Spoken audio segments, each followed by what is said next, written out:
is. Halo, Assalamualaikum warahmatullahi wabarakatuh. Apa kabar nih teman-teman semuanya? Semoga selalu dalam keadaan sehat ya. Kembali lagi sama aku Nadia. Teman-teman, aku akan bercerita nih. 84 tahun lalu, tepat tanggal 6 Januari, telah terjadi sebuah ketidakadilan pada seorang pria di Colorado, Amerika Serikat. Ia dihukum mati atas kesalahan yang tidak pernah ia lakukan hanya karena ia memiliki IQ sebesar 46, sehingga ia pun menjadi mudah untuk dimanipulasi. Lantas, apa sebenarnya kesalahan yang dituduhkan pada pria tersebut? Dan bagaimana hal itu bisa terjadi? Simak video ini sampai selesai ya. Tapi, seperti biasa nih, sebelum kita lanjut ke pembahasannya, tolong dukung aku dengan klik tombol subscribe dan tolong juga aktifkan tombol loncengnya.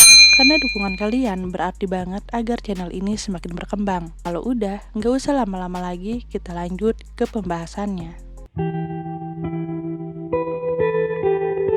Pada tanggal 6 Januari 1939, seorang pria bernama Joseph Eredi dieksekusi mati karena didakwa atas kasus pembunuhan dan pemerkosaan terhadap dua orang gadis bernama Dorothy Drain yang berusia 15 tahun dan adiknya yang bernama Barbara Drain berusia 12 tahun. Saat itu, Eredi dibawa ke ruangan yang dipenuhi gas mematikan, tanpa mengetahui dirinya sebenarnya akan mendapatkan eksekusi mati. Eredi dibawa ke ruangan tersebut sambil tersenyum.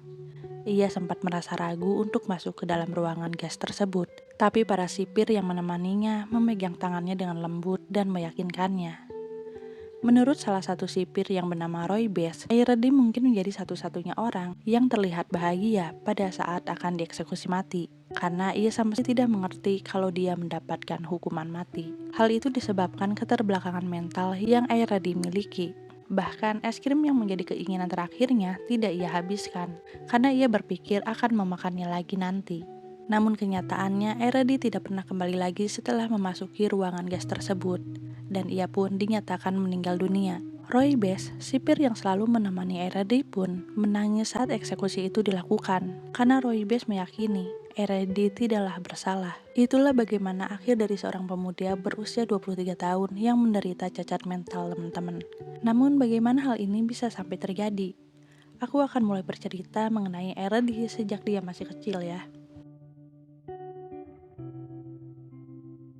Joseph Eredi lahir pada tanggal 29 April 1915 di Pueblo, Colorado, Amerika Serikat. Ibunya bernama Mary dan ayahnya bernama Henry. Keduanya adalah imigran asal Suriah yang sedang mencari pekerjaan di Colorado, Amerika Serikat. Henry pun akhirnya mendapatkan pekerjaan di sebuah pabrik yang cukup besar. Setelah mendapatkan pekerjaan, Henry dan Mary pun mulai memiliki anak, hingga mereka pun pada akhirnya memiliki Joseph Eredi.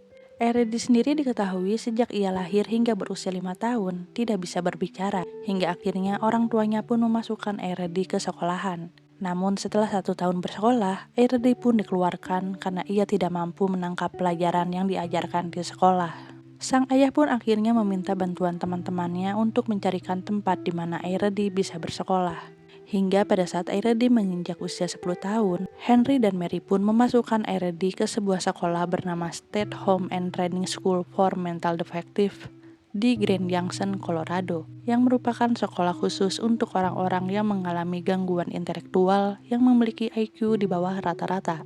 Penyebab kecacatan mental Eredi ini diduga karena orang tuanya melakukan perkawinan sedara, di mana Henry dan Mary sebenarnya masih saudara. Diketahui beberapa saudara Eredi juga meninggal di usia yang masih muda, dan ada juga salah satu saudara laki-lakinya yang mengalami kecacatan mental seperti dirinya. Singkat cerita, Eredi pun tumbuh dan besar di sekolah tersebut.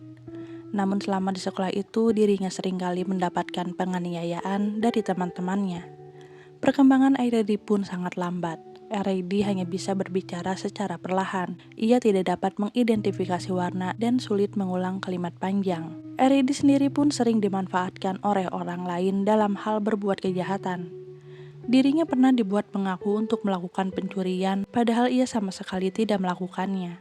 Bahkan dengan keterbelakangan mental yang Eredi miliki, seharusnya ia tidak mungkin bisa melakukan pencurian. Di tahun 1936, saat usia Eredi sudah menginjak 21 tahun, Eredi pun melarikan diri dari sekolah tersebut karena dia selalu merasa ketakutan dijahati oleh teman-temannya.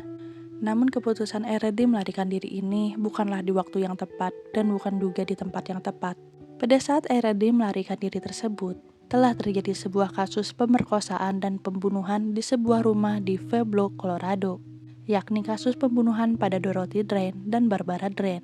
Saat itu orang tua Dorothy dan Barbara kembali ke rumahnya pada tanggal 15 Agustus malam. Dan ketika masuk ke rumahnya, mereka menemukan kedua putrinya telah tergeletak bersimbah darah dengan luka di kepala akibat dipukul menggunakan kampak.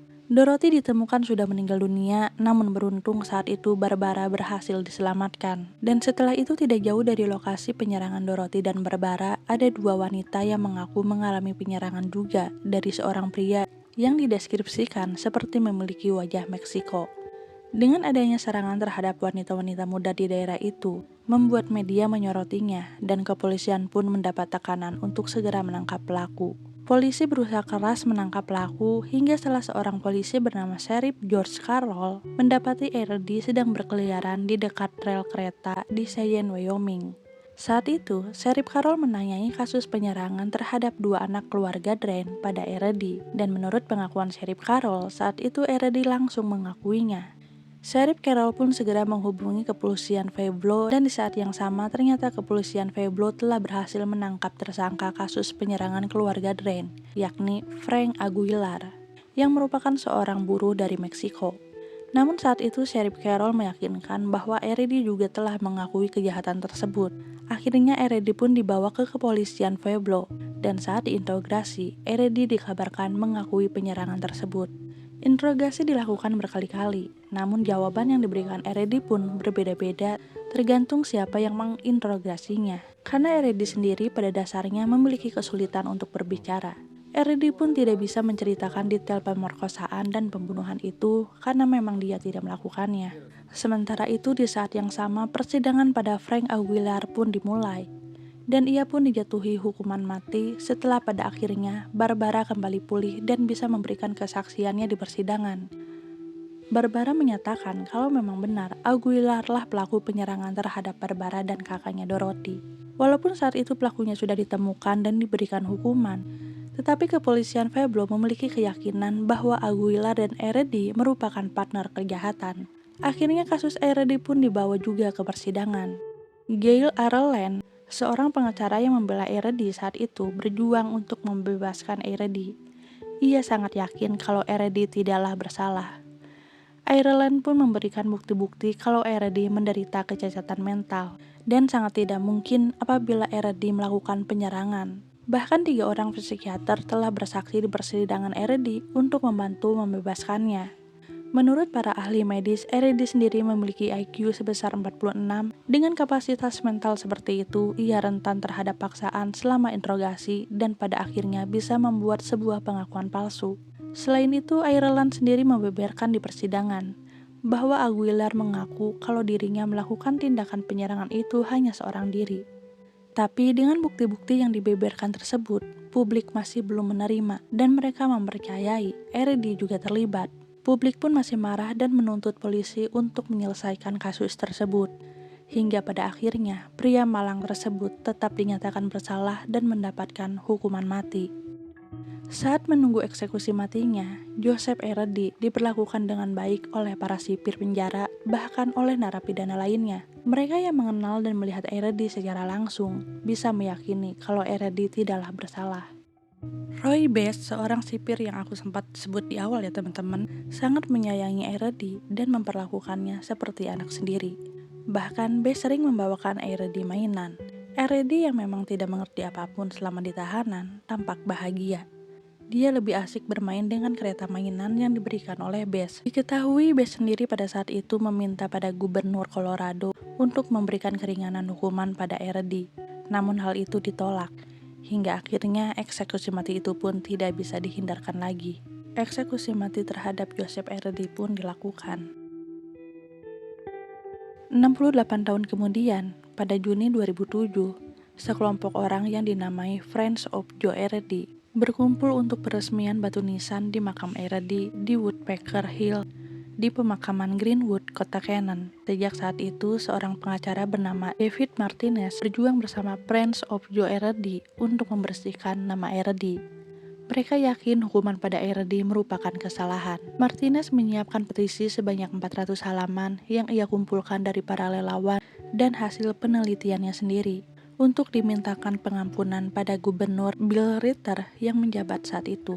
Akhirnya setelah 72 tahun, walaupun terlambat, Joseph Erdi mendapatkan keadilannya. Karena pada tanggal 7 Januari 2011, Gubernur Bill Ritter pun menerima petisi tersebut dan memberikan pengampunan penuh tanpa syarat untuk Joseph Erdi. Nah, gimana nih teman-teman pendapat kalian setelah mendengar kisah Joseph Erdi ini? Nyesek banget kan kisahnya? Walaupun berakhir bahagia karena keadilan bagi Erdi akhirnya bisa terungkap. Namun tetap saja sangat disayangkan hal ini bisa terjadi. Semoga Erdi bisa tenang dan bisa mendapatkan kebahagiaan di sana. Terima kasih untuk kalian yang telah menonton video ini sampai selesai. Jangan lupa untuk klik tombol like dan share-nya kalau kalian suka dengan video ini. Assalamualaikum warahmatullahi wabarakatuh.